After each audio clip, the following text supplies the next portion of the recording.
looks like we are live. So I want to welcome everybody who is joining us over Zoom, over YouTube, and also on Facebook. I'm Ariel Gold with CODEPINK, and I am joined today. I have the pleasure of being joined by Yafa Jarrar. Yafa Jarrar is a Palestinian human rights lawyer based in Ottawa, but she was born in Jerusalem and raised in Ramallah, daughter of the very well-known and incredible feminist and legislator, Khalida Jarrar. Yafa moved to Canada in 2003 to attend the Pearson College of the Pacific, and she has long been involved in the Boycott, Divestment, and Sanctions movement to free Palestine. And over the years, she's witnessed the violent arrests of both of her parents, both of whom have been political prisoners of Israel for many years. Her mother, Khalida Jarrar, is an elected member of the Palestinian Legislative Council and is currently a political prisoner in the Damon Israeli prison. And that's a large part of what we'll be talking about. Thank you so much for joining us, Yafa. Thank you so much for having me, Ariel. So I want to just start out by talking about your mother's arrest just about a year ago. On October 31st, 2019, you tweeted that Israel's occupation forces had raided your mother's home, 70 soldiers in 12 military vehicles, and arrested your mom. Can you go over what that was like and where your mom is now? Yeah, thank you. So we just commemorated the 1-year anniversary for my mom's kidnapping. And I can elaborate as to why I refer to it as an act of kidnapping from our home in Ramallah, as you mentioned, on October 31st of last year. I was not in Palestine. I currently live in Ottawa. So I was in Ottawa when I received a message or a call from my sister, who was home at the time with my mom, and my dad was there as well in the house, as well as the cat. So my sister called me and she was very distressed. And of course, that was after they had left the house. She called me saying that they came and they took mom again. So I just want to point out, before I go into the details of the arrest, that this was not the first time that my mom has been a target for Israeli arrests and very violent, very vicious arrests by the state of Israel. This is, my mom was arrested for the first time in 2015, right after she was given an expulsion order to leave our city in Ramallah and go into to be exiled into another city of Jericho, which is an unprecedented military order that we haven't really seen practiced in Palestine since the 1960s, at least, where the Israeli occupation would order the forced removal of a person from within the West Bank to go to another city in the West Bank. So that was the first time my mom refused, of course, to leave. And at the time, she set up a tent at the Legislative Council in Ramallah and stayed there for a month, and basically said, if you want to take me, you have to come to my workplace, which is the Legislative Council, and arrest me from there. They later arrested her from our house a few months after that. And then she was in prison for about 15 months and then released and then imprisoned again in 2017, and was imprisoned under administrative detention, which is for those who are not aware, that's kind of a unique aspect of the extraordinary Israeli judicial system, that they have something called administrative detention, which gives them the ability to detain Palestinians and is only exercised against Palestinians without trial and without any charges, and based on what they refer to and recognize and accept in their military courts as secret evidence. So she was held under administrative detention, kept getting renewed 4 months after 4 months after 4 months for 18 continuous months, and then released until the last time, which was last year. So I will talk about last year's arrest in particular. Usually when they do approach a Palestinian home, and my mom is only one amongst around 4,000 or over 4,400 Palestinian political prisoners. When they do that, they usually raid in the middle of the night or after the middle of the night at about 2 to 4 in the morning. As I mentioned, there was many military vehicles, over 70 soldiers. That's what my sister could see and count from the window, and including the ones that made it into the house. They would break the door, frighten everybody who's sleeping, and literally kidnap you from your sleep. So if you're lucky, they will give you a chance to put on some clothes depending on the weather. And that's exactly what happened with my mom's situation. My sister was sleeping in her bedroom and my parents were sleeping in their bedroom, and they raided and frightened them. My sister woke up to multiple soldiers pointing guns at her head, and who later tied her up and wouldn't let her even say goodbye to my mother when they took her. She was pleading that they should let her take her medication. My mom has some pre-existing health conditions that require medication, and that requires her to take continuous medication. They also separated my dad from my sister, so they put him in a different room.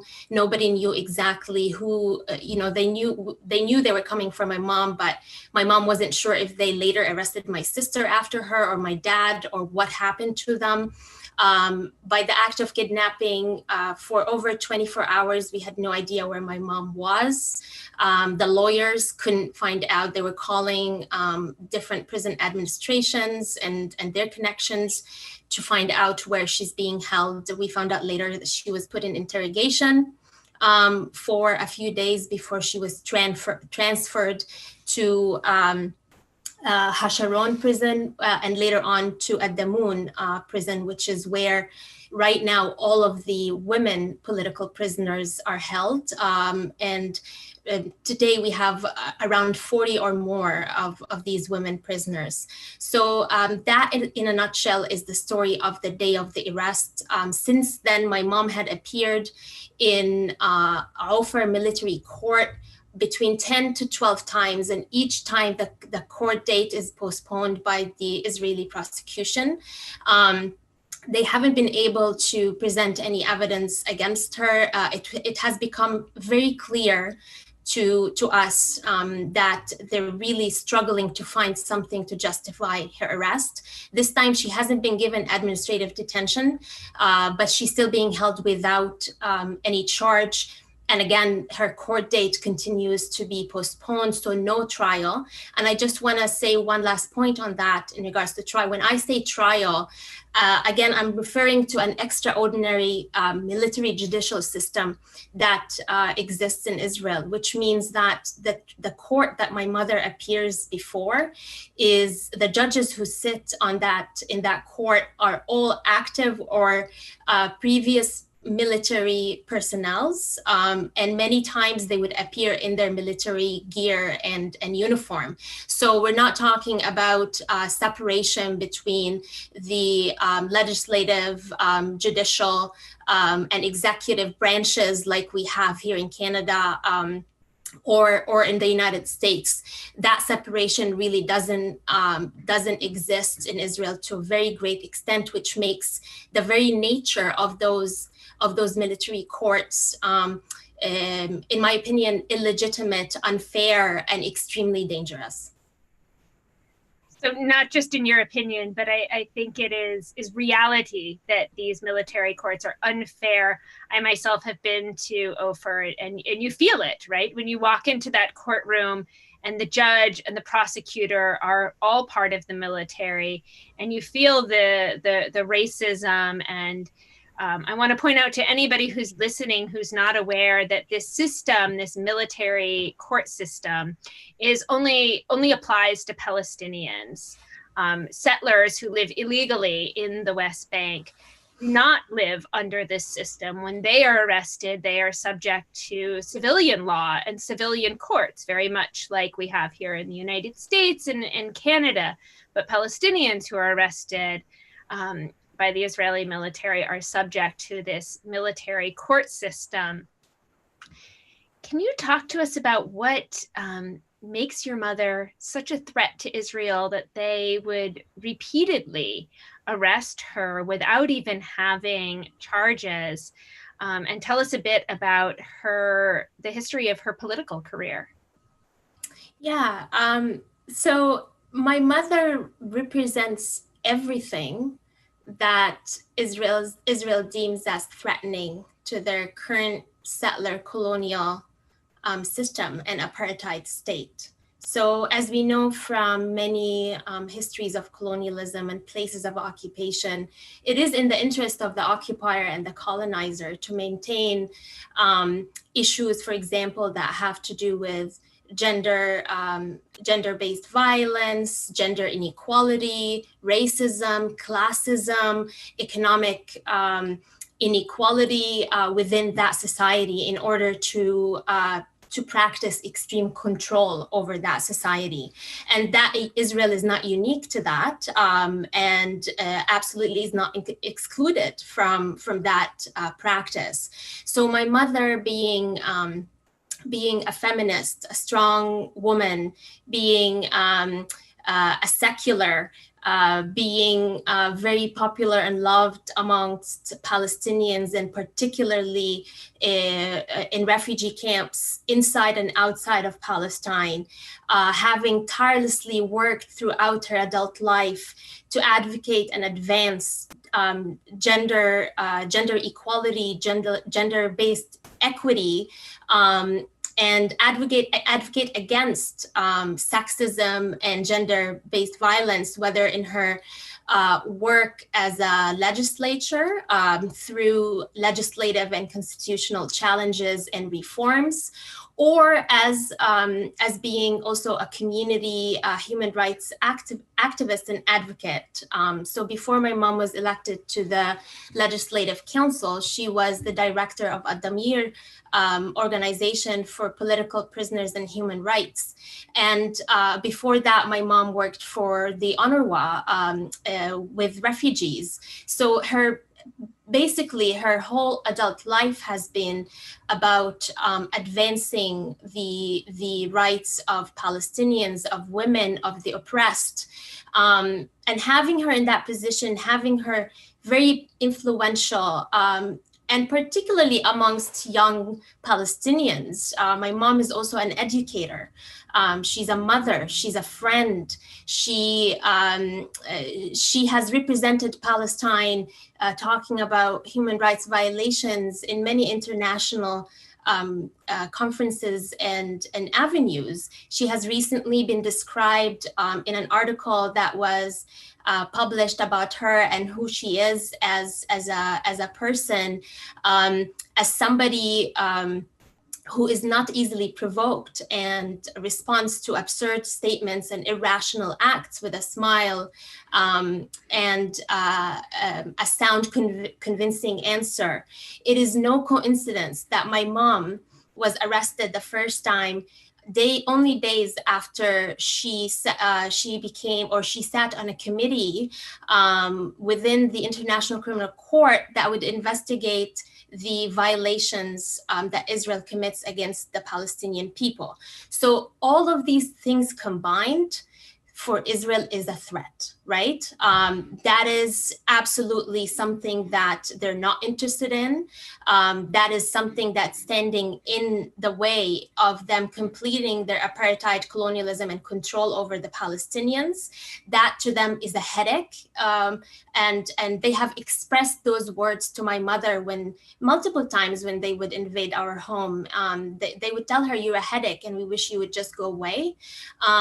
And I just want to say to that, given my mom is also an elected member of the Legislative Council, it is no secret that my mom also is a big critic of the Palestinian Authority as well, that is led by Mahmoud Abbas. The Palestinian Authority in itself is, I would argue, also complicit, but having it a product of the Oslo Accords and having the PA as an institution to replace the PLO and to become a proxy to the occupation and to Israeli apartheid, it is no surprise that to them also, my mom is the headache, because she doesn't shy away from criticizing policies that the PA advances or positions that they take that go against the interests of the Palestinians.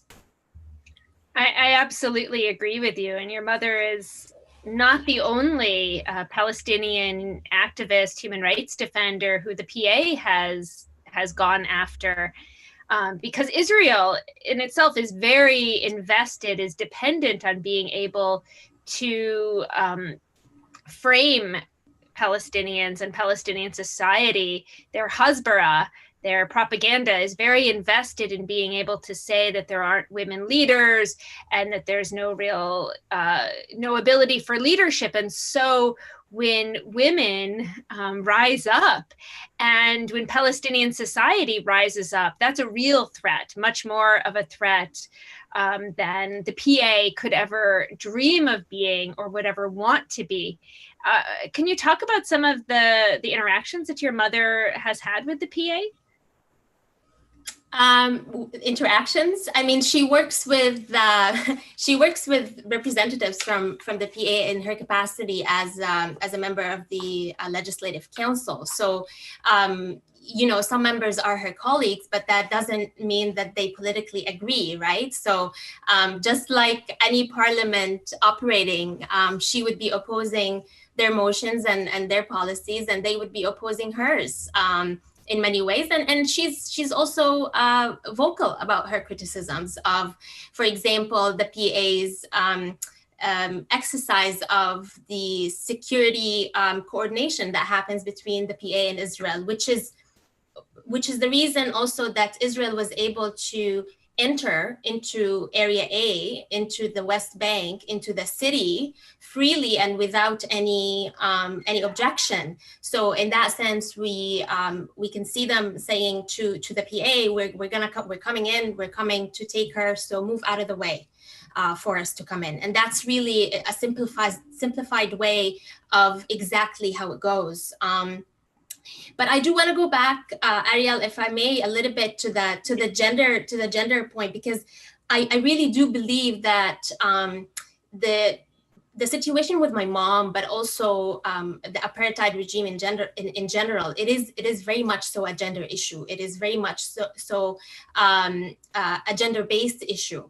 There's a recent article that I encourage the listeners to look up, and it's called "How Israel Exploits Gender Roles to Discredit Palestinian Female Activists," and it's written by Dr. Samah Jaber, who is a Jerusalemite psychiatrist and psychotherapist who treats freed Palestinian political prisoners and gives them counseling. And I think it's a very important one because it speaks to the ways that Israel enhances sexism, in the ways that Israel tries to encourage certain gender inequalities and gender divisions in order to make sure that we are never a society that's truly liberated.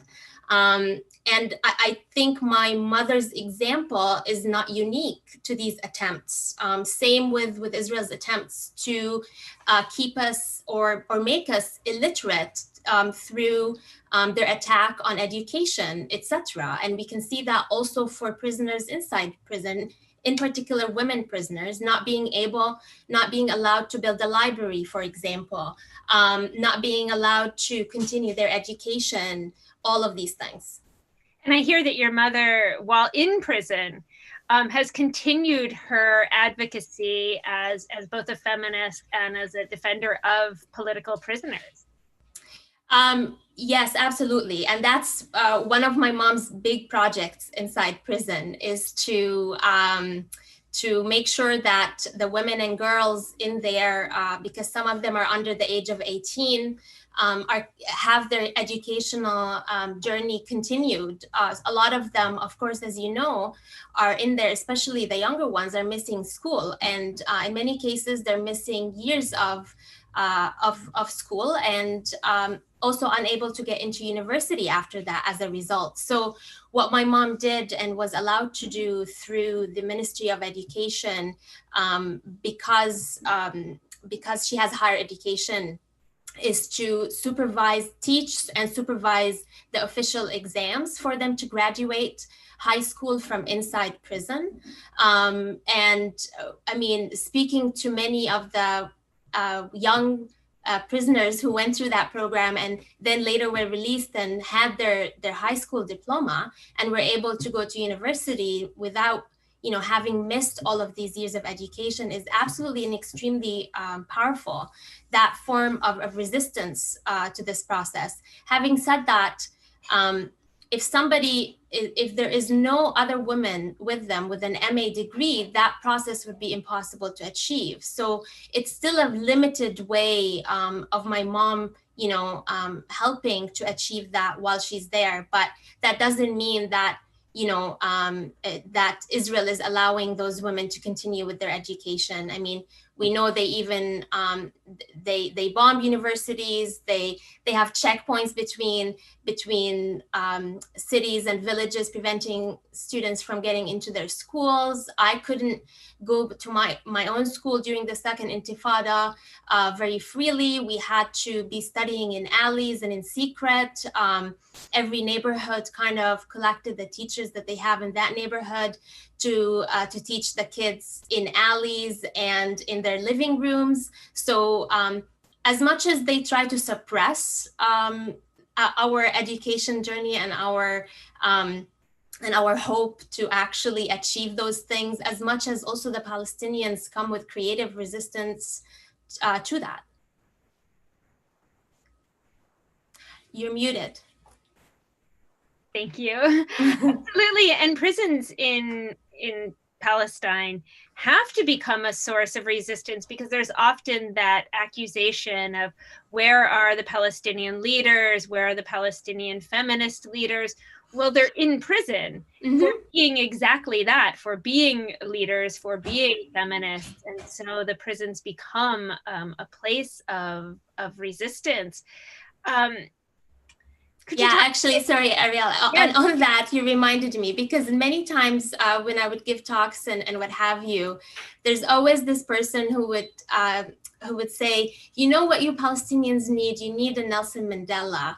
And it always shocks me, because my answer to that is, we have over 5,000 Nelson Mandelas in prison, it just strikes me as, sometimes people have a short memory of history and can't really make the connections and the relationships. Speaking of a leader or Nelson Mandela, who, until very recently was listed as a terrorist, there isn't that history is kind of very quickly forgotten. But also, I think Israel is intentionally trying to kind of confuse that, and intentionally trying to, in the example of my mother, as we have seen, there is still no evidence against her. And trust me, if Israel had evidence against my mom to keep her legitimately and charge her inside, not that any of this is legitimate, they wouldn't have shied away. Yeah, because her arrest has created a PR nightmare for them in the international community. It's also something that they need to deploy a whole PR strategy to speak to it. And this is something very important for viewers to understand about the whole issue of evidence and how Israel uses it. So, for example, just leaking to the media that my mom may have been involved in a murder of a 17-year-old Israeli settler without, again, any evidence to support that, that on its own was enough for then Zionists to take it and run with it. Including, the continuous death threats that still come my way as her daughter because of that. And Ariel, I know you're not a stranger to that yourself. I know the amount of attack that you also get as a Jewish person and anti-Zionist. But my point here is this is all PR strategy on Israel, because it's clear that they're struggling to find ways to show the international community that what they do is justified. It's a farce of democracy, right? Because any reasonable person would know that the acts that Israel practices with impunity would not be accepted or acceptable in any other society against any other group of people. So they really need that PR war, and they do need the lies, and they do need them not only for confusing people, but also to intimidate anybody and make them hesitant to speak about these acts, to speak about my mother, to support her, because it's all about optics. If there is this one article or this one Zionist person who's saying these lies that have absolutely no basis in evidence or fact, then immediately people tend to be scared to even go there or touch it, right? So this is all part of the strategy, and our job is to always debunk these myths and these strategies that Israel uses on a daily basis. And these are similar to the strategies that Israel uses to say that they are the most gender equal society in the Middle East, and using for an example that they have women conscripted into their military. Well, in reality, there is nothing feminist. There's nothing feminist at all about women carrying out an occupation and enforcing an apartheid regime. But Israel is incredibly invested in showing Palestine as a supposedly backward society that doesn't give women real freedom, that doesn't let them rise into leadership. And this is so far from the truth. And your mother is a shining example of that, and therefore a significant danger.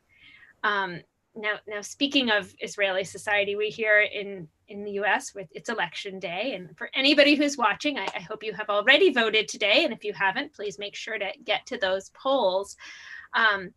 Trump is touting himself as the hero of Israel, as the president for the Jewish people.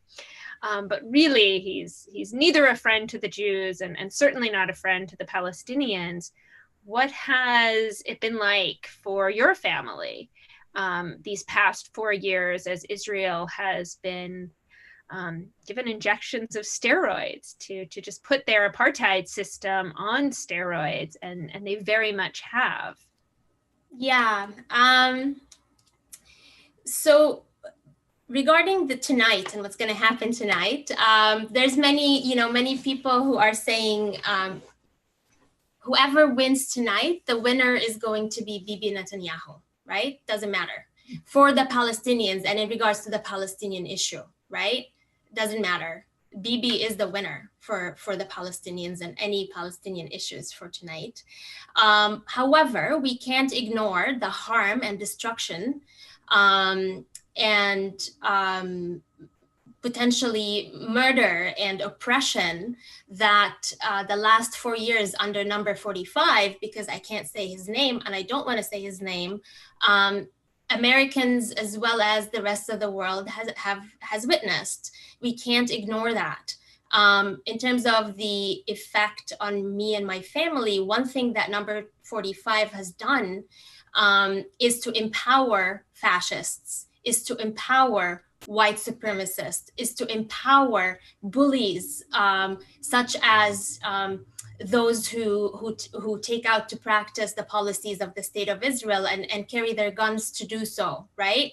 So giving them empowerment and giving them legitimacy, because you have the supposedly most powerful person in the world protecting them, condoning them, tapping their shoulder and telling them that what they're doing is great, and that they have nothing to fear, and that they're behind them, right? So this is, I think, an effect that not just Palestinians, but everybody around the world has witnessed because of the policies of Number 45. So even if, because this needs to stop, I just really hope that people are getting out to vote. Again, it's the lesser of two evils, but the harm that Number 45 has done is absolutely outrageous, and it's really dangerous, and it's scary.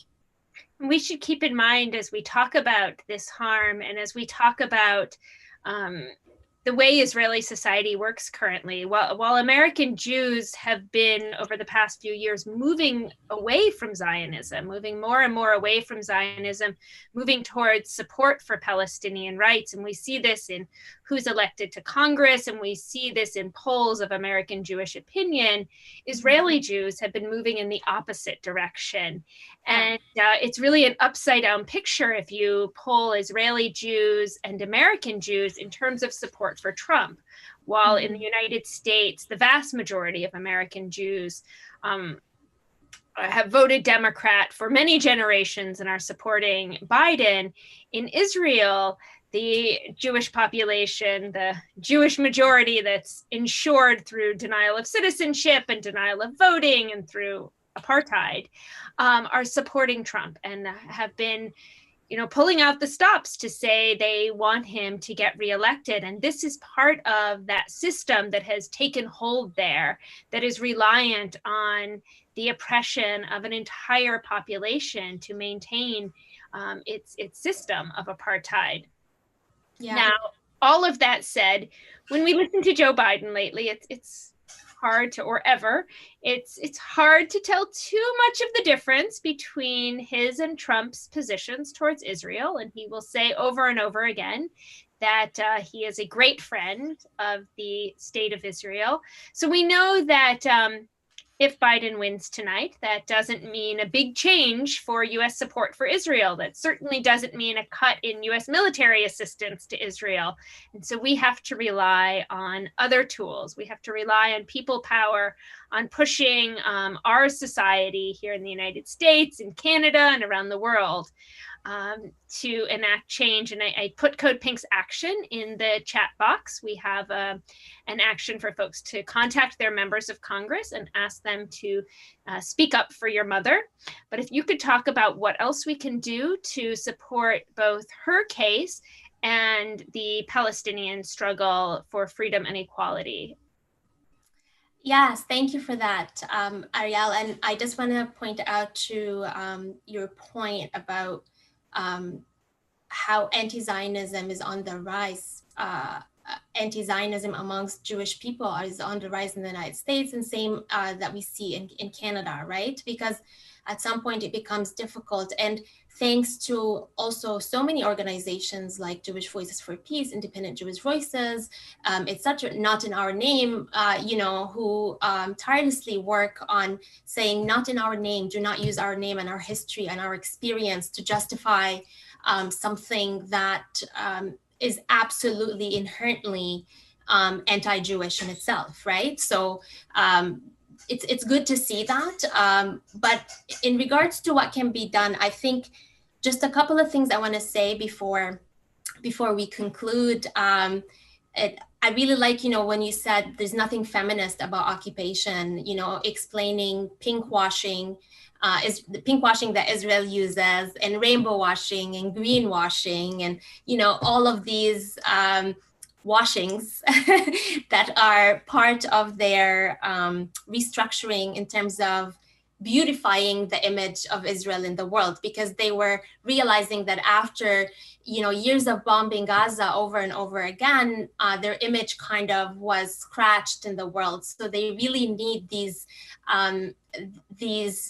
reimagining of fictions to kind of beautify their image around the world.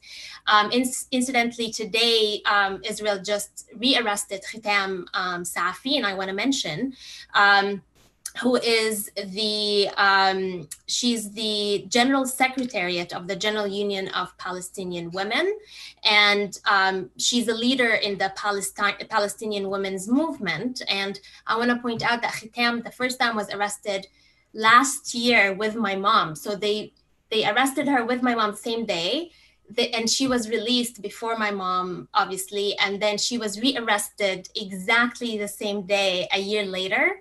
I also want to mention, for things that folks, I encourage you to do and take action about, and there's so many campaigns.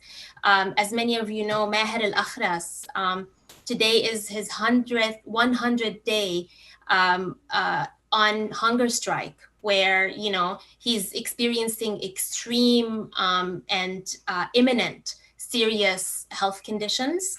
And recently he was attacked by radical Israeli settlers inside the hospital where he's staying right now. So Maher is 49 years old, and he's a father of 6 children. And the reason why he is on hunger strike is not just to protest his own administrative detention, which he was given on July 27th when he was arrested, but also to protest the whole system of administrative detention exercised against, right now we have, just looking at the numbers, about 350 Palestinian prisoners. So just for us to be, aware that, just for anyone who didn't catch it before, can you explain again what administrative detention is? And yeah. I think for our American listeners, it might be a little bit hard to wrap your mind around because it is such an unjust system. Yeah, absolutely. And for us, we recite these things because we grew up like just being normalized to them. And I didn't realize how not okay all of these practices are until I moved to Canada.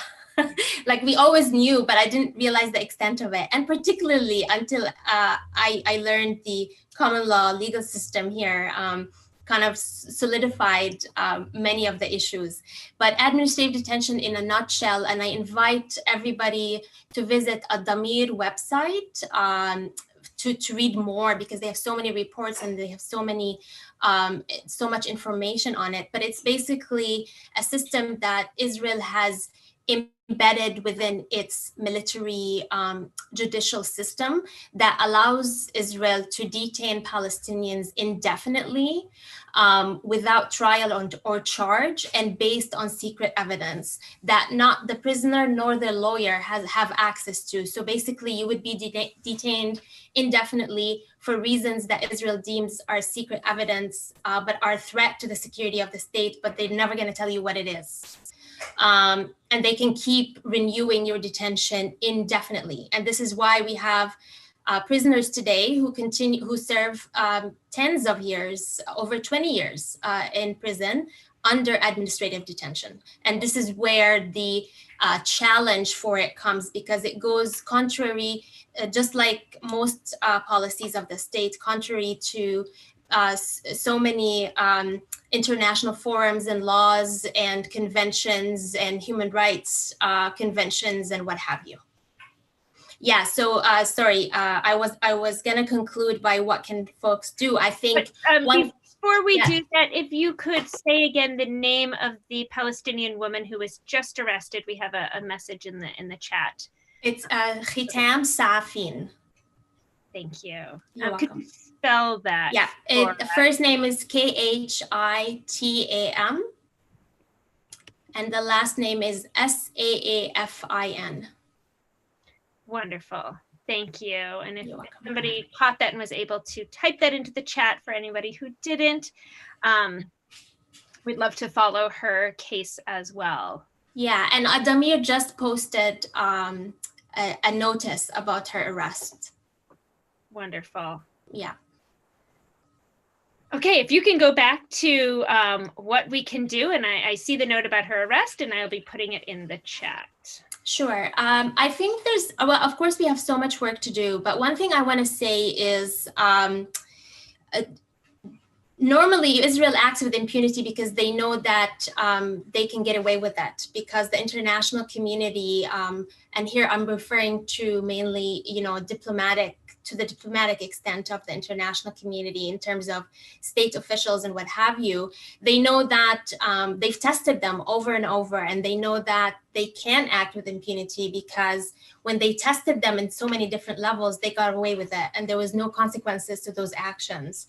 However, Israel is really good also at undermining people's intelligence, and also the international community's intelligence in terms of civil society actors and people. So while they may seem like there's so much power and they can act with impunity, which they do, and we can't ignore that. This is, why we're here today, because they use their power and they have it and their control. I think it is a very dangerous territory for us to just submit to the fear, threatening, and bullying that comes with exposing what they do. The other thing for the audience, which I understand mainly in the US and some in Canada, we have to recognize that our leaders in these respective countries and the politicians and the politics and the policies are also complicit in maintaining that. So we're not observing, looking down at Palestine from an outsider perspective. So solidarity here has to be a duty as opposed to a charity. And that's something that I really want to emphasize, because we do have a responsibility in terms of everything. And there's no choice really, except for the polling stations sometimes to do that. However, we do have a movement that is the Boycott, Divestment, and Sanctions movement.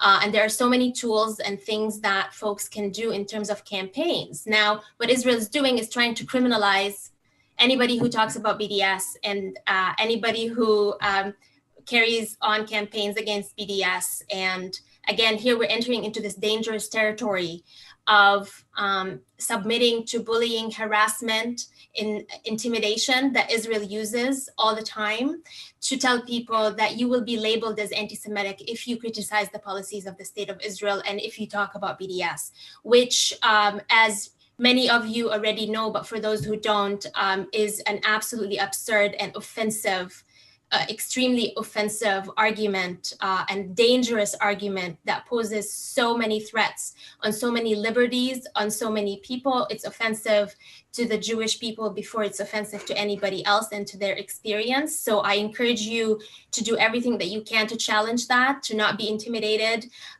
for whatever venue that you have, whether the challenge doesn't have to always be legal, right? There's so much power that many different parties within the civil societies have that we really need to use. And thanks to the pressure that we've been putting on our leaders, the pressure that we've been mounting, Joe Biden's platform, while he denounces BDS, not a surprise from him, but while he does that, he actually on his platform does acknowledge that it is protected First Amendment speech. And that is there on his platform is only thanks to the enormous amount of work and campaigning that we have put in for our right to boycott. And we need to keep that up. And I heard you talk about responsibility, and for all us US citizens, that responsibility is $3.8 billion a year to support Israel's regime of apartheid. And as Israel has normalized relations with the UAE, and the UAE is lined up to get a weapons deal from the US, the Netanyahu administration has said, well, we need more weapons too. So this is it's our responsibility in the West, because not only do we see it happening, but our country, and therefore ourselves, our tax dollars, are complicit. Mm-hmm. Yeah, absolutely. Wonderful. Before we close out in our last moments, if you could just talk about how we can follow you on social media and in any other places. You can follow me on Twitter. I've never said that before in any of my talks. This is weird. Yafa Jarrar, I guess my name. You can follow me at Yafa Jarrar on Twitter. You can see me on Ariel's probably profile. And yeah, that's about it. I don't use other forms publicly. But well, respect and solidarity to you. your family for all of the work that you are doing. And we encourage everybody that's watching to take action and stay active. Thank you so much for joining us. Thank you so much, Ariel, and thank you to CODEPINK for all the work that you do.